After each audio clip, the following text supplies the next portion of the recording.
Thanks so much for meeting with me today, John. It's great to have an opportunity just to find a little bit more about NAYC and ACUK and how we've kind of become what we are today. So I'd love to start just by asking, how did the NAYC journey begin? Well, I like to think it began with my dad, Harry, and when he was growing up in Crewe in Cheshire, he was a bit of a wild lad, I think, in his teens, and the elders of the Methodist chapel there bought a field and made a pavilion and a football pitch, and he loved football, so he got involved there, and he became the secretary of the football club. And amazingly, the whole team went into church or the chapel one Sunday and became Christians, and it was amazing. And he had a completely different outlook on life from that moment on, and he wanted to go and get trained as a minister, and he did. And I look back on that now, and I think that really was the beginning, and it's the model of everything that we do now. Yeah. And probably 100,000 young people every year come through our facilities, and it all goes back to that experience that he had way back in the 1920s, I believe.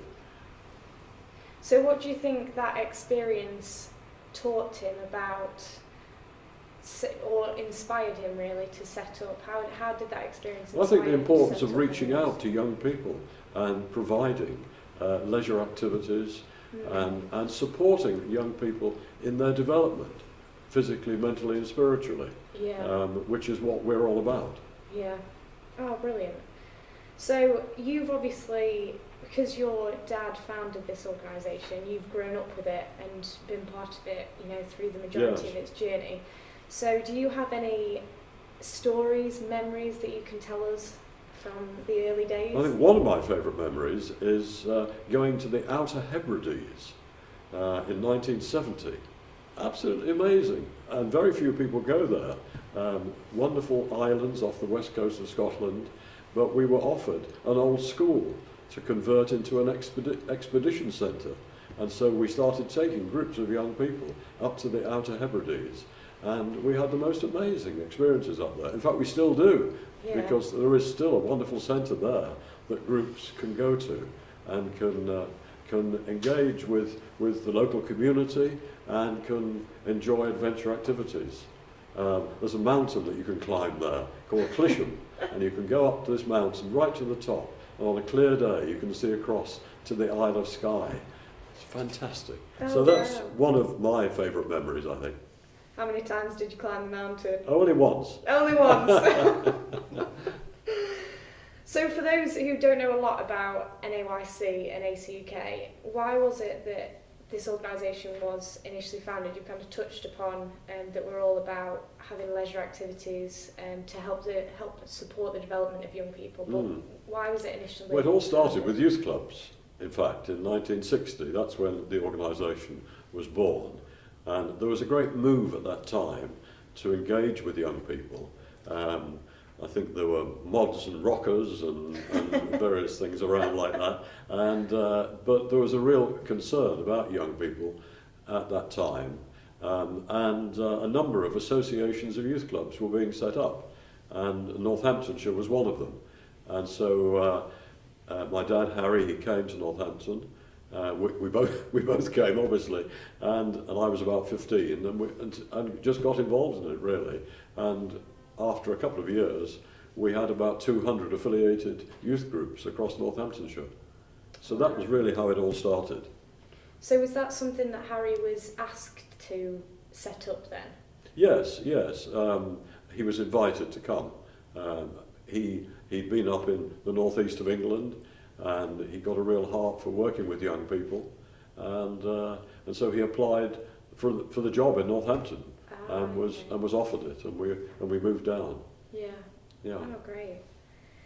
So we've obviously had various key moments in our history. What do you think are the really significant moments that have happened to get us to where we are today? I think the key has been the support of charitable trusts, because we've had some most amazing charitable trusts who've got behind our vision and have given us very large amounts of money to develop the facilities that we have today, which I must say are unique of any county association of youth clubs. Even the National Association doesn't have facilities like this. And we've been very blessed by the organisations like the Bernard Sudley Foundation, the Lang Family Trusts, the Benham Charitable Settlement, and many others who have helped us. And the most recent one would be the Langley Charitable Trust in Staffordshire. Yeah. So, for those who don't know, we've obviously got 3 different sites that all function differently. So we've got Pioneer and Whitemoor that are action centres, activity centres. They've got loads of outdoor activities that schools and young people can explore. And then we've got Kings Park, which is home to our conference centre and our sports facilities. You've obviously grown up with all that and seen the whole journey of how those have developed. So are there things that you can tell us a little bit about their history and how they came about, really? Yes, well, first of all, perhaps Kings Park in Northampton. My father Harry, he built a centre in Northampton in the 1960s, which after 20 years just wasn't big enough anymore. And it was a conference centre to train youth leaders and sports facilities to engage all the local young people. And after he passed away, I had the vision to build a bigger one. And that was Kings Park, and that was 30 years ago. Wow. And in fact, it was opened by Her Majesty the Queen Mother 30 years ago. Gosh. And it's just been the most amazing experience. And we've enlarged it over the years, but it has that same principle of training youth workers and those interested in supporting young people, and then providing over 20 different sports for local young people every week. Probably 2,000 young people every week are using the facilities. So that was Kings Park. The idea of stepping into the world of outdoor activity centres started with the Outer Hebrides.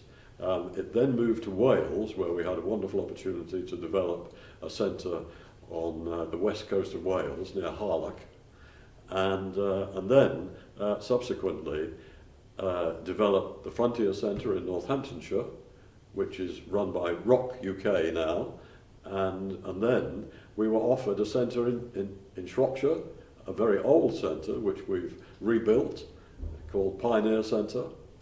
And then 7 years ago, a local farmer and his wife in Staffordshire gave us a site and support towards building what we now call the Whitemoor Lake Centre, which has accommodation for 300 and a marvellous lake it looks out on.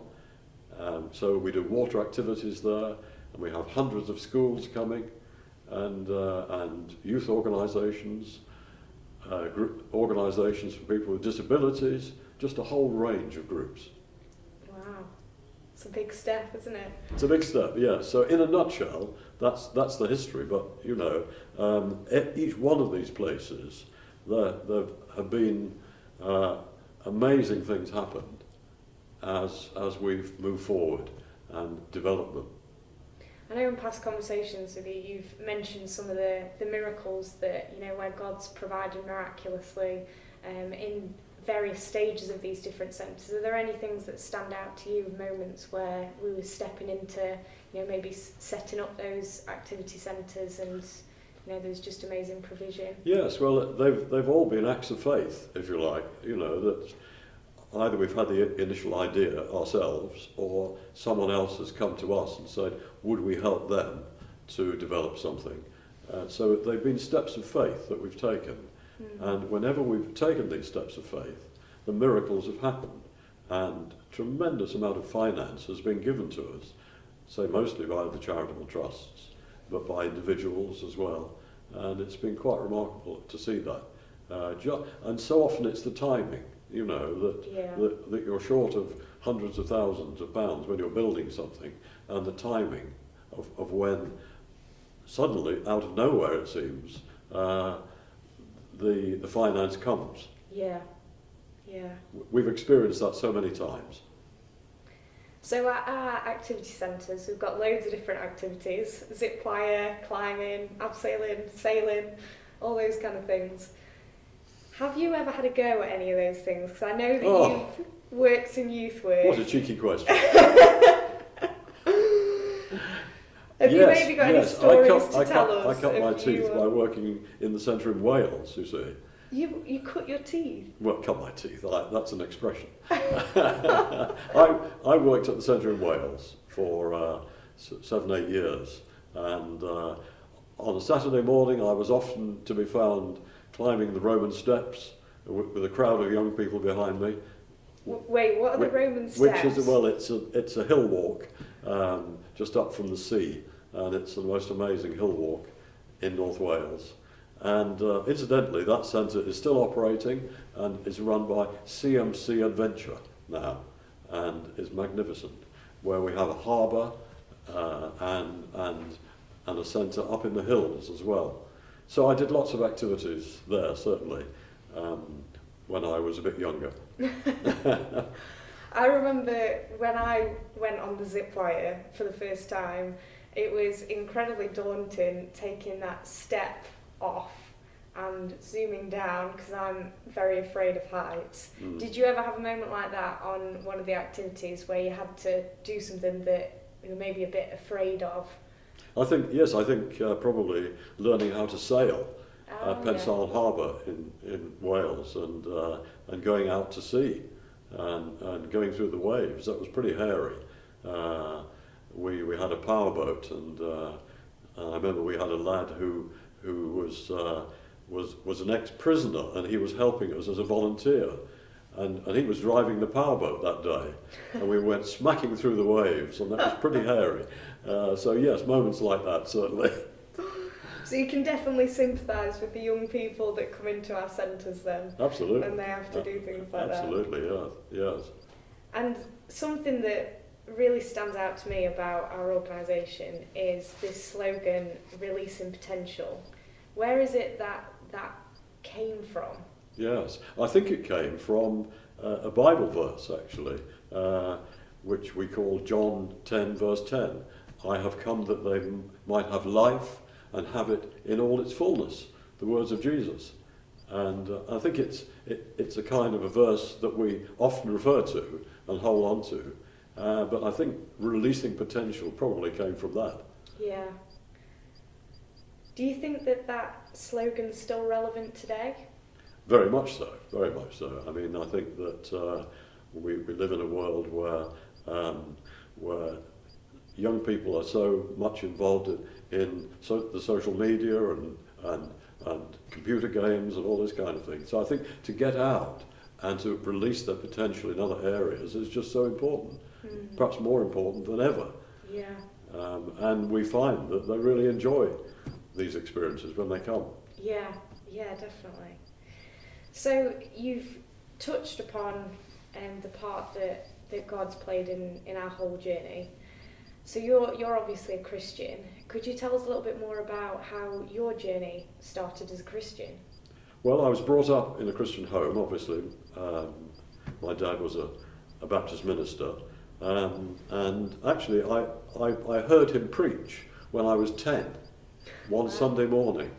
And he preached on the importance of committing our lives to Jesus Christ. And it touched me as a 10-year-old. And I went to see him afterwards and said, I wanted to do that. And so he prayed with me. And I believe I became a committed Christian at that point, so young. Yeah. And that's never left me. Some people say it won't last, but it certainly lasted with me. Yeah. And became stronger over the years, and really became the foundation of my life. And I remember going to a camp as well, actually, in the Yorkshire Dales, run by Scripture Union, and had that opportunity there of standing up in front of other young people and saying that I'd become a Christian, and that was a very important time for me. It's often a difficult step to make, isn't it? Yes, that's right. Story. And the fact that it was in a camp, again, was foundational for me, I think. Yeah. So how has your faith influenced the work that you've done through NAYC and then obviously ACUK as well? I think mostly in this area that I really believe that God will provide. That if we find an opportunity to serve and we step out in faith, then God provides, and that has been probably the biggest thing for me, and I've seen that time and time again, how a miraculous provision is made in all sorts of ways, not just in money either, but in providing people to come alongside us and to work with us. Just the right people at the right time have come along with the right skills. It's been amazing how that has happened and keeps happening. We're a Christian organisation. How do you think that shapes what we do, the environment that we work in? Well, yes, Harry used to say that we're all about serving in Christ's name, and we serve everyone.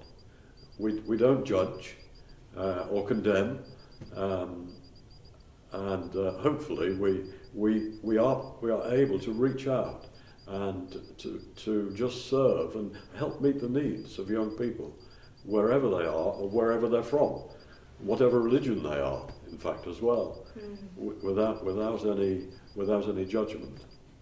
So I think that's really how it helps me and it helped the organisation.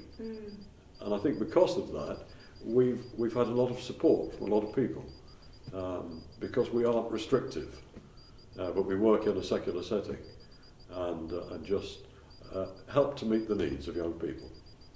Some of those thoughts have come from the 9 principles that Harry wrote when he founded the organisation. Could you maybe explain a little bit more about what the 9 principles are? Yes, we actually publish them every year in our booklet, and he talks about the motivation of the work springing from the personal faith of the staff, and we do ask our staff, even if they're not committed Christians, we do ask them to be committed to the Christian ethos of the organisation.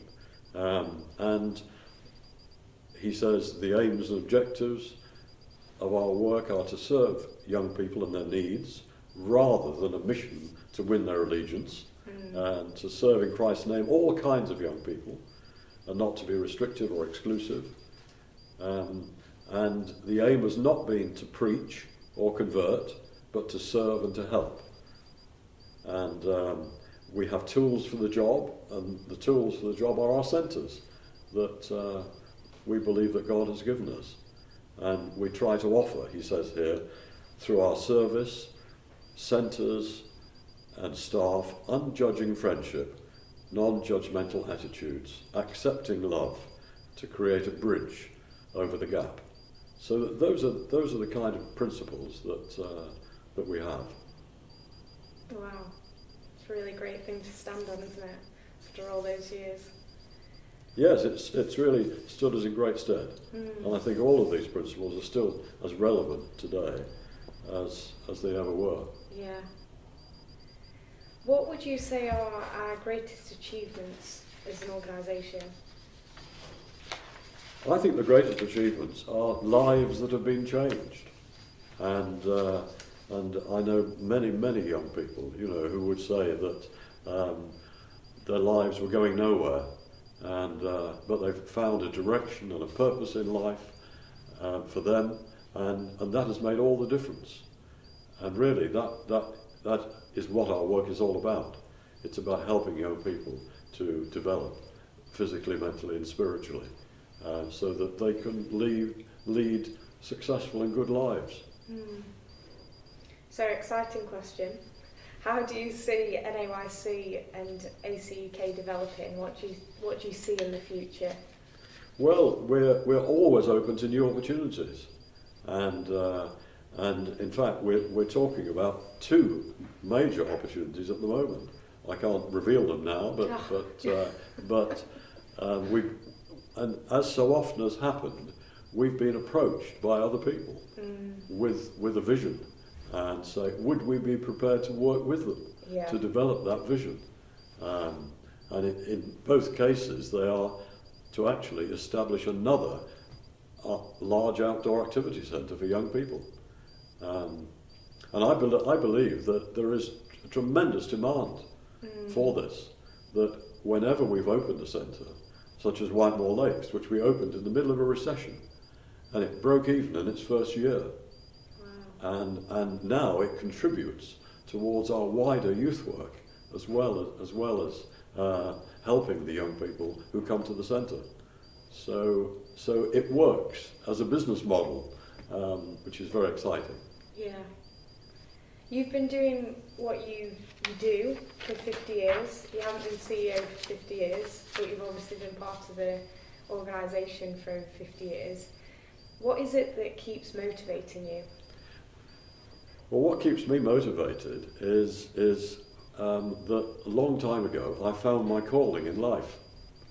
And I really pray that for everyone, because I believe that each person has a unique calling on their lives, that God didn't make a mistake when he made anyone, but he has a plan and a purpose for every life.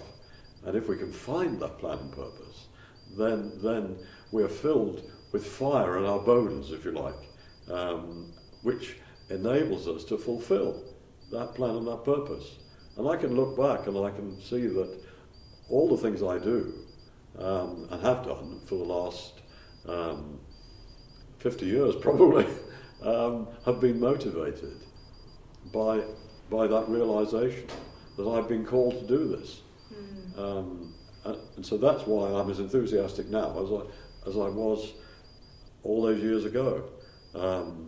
When I was 19, I led an expedition of young people right across Europe to Jordan, and we had the most amazing expedition in what was then the Holy Land. It wasn't Israel, it was Jordan and all the countries around there. And then we all drove back again, over 6,000 miles there and back. Wow. Tremendous experience, you know. But I've always known that this was in my bones, if you like, and in my blood. I guess that's what keeps you going when it gets tough as well. It is, absolutely, yes. Yes, you can fall back on that when the challenges come, as they inevitably do. We couldn't do what we do without a phenomenal staff team. Is there anything that you'd like to encourage our staff team with? I think, yes, to encourage our staff to see the greater purpose in what they're doing. Because I think a lot of them, and we're so grateful to them, and they are phenomenal, you're right, are perhaps engaged in service activities, such as in the kitchen, making meals, terribly important, and perhaps even cleaning, bed making, the estates, looking after the buildings and the property, and they could easily just focus on that. But I would really encourage them to keep reminding themselves of the greater purpose, that together we're all able to reach out to young people and achieve the aims and objectives that we have. Yeah, it's all about the big picture, isn't it? Being able to take a step back and look at, like you mentioned, the thought of young people's lives changed and young people finding purpose. So there's several organisations, I mean, you've actually spoken about a couple of them, that do a similar thing to what we do. What do you think it is that makes us unique? I think it's our aim, really, and our motivation that makes us unique. Well, almost unique. There are a number of others, very similar organisations who we're very happy to partner with. Two of which I've mentioned already, Rock UK and CMC Adventure, and in the Outer Hebrides, the centre there is run by the Lewis and Harris Youth Clubs Association, and we're really pleased to work with organisations like that who run centres and do similar work to ourselves. I think it's our aims, really, that we've already discussed, to offer unjudging friendship to young people. Because there are centres who I'm sure do a wonderful job, but they are run commercially, and that's their primary aim. But I believe that we're able to get alongside teachers and youth leaders, organisations for people with disabilities and special needs. We're able to really get alongside them and be enthusiastic about what they're doing and support them. It's great to have Over the Wall who come to Whitemore Lakes every year and work with young people with life-limiting illnesses, and it's a tremendous opportunity that we have, and we love doing it. So I think that's what makes us special and unique. And you mentioned there a little earlier on that everything that we do goes back into our youth work. So everything that we do in centres not only is to support youth groups and young people, but actually to then pour back into young people again and to release even more potential, which I think is really Yes, it important. does, and actually the youth club work is bigger now than it was 50 years ago, and that in itself, I understand, is unique in the country. That's a sad thing in a way, I think, but I mean, I think many people think that youth clubs were left behind in the 1960s. And so that's not where young people are today. But our experience is completely the opposite. And we recently had a development of new clubs in Northamptonshire, and our numbers of clubs went over 400. Wow. At the moment, it's just over 300 clubs, but we have over 3,000 voluntary adult leaders in these clubs in Northamptonshire.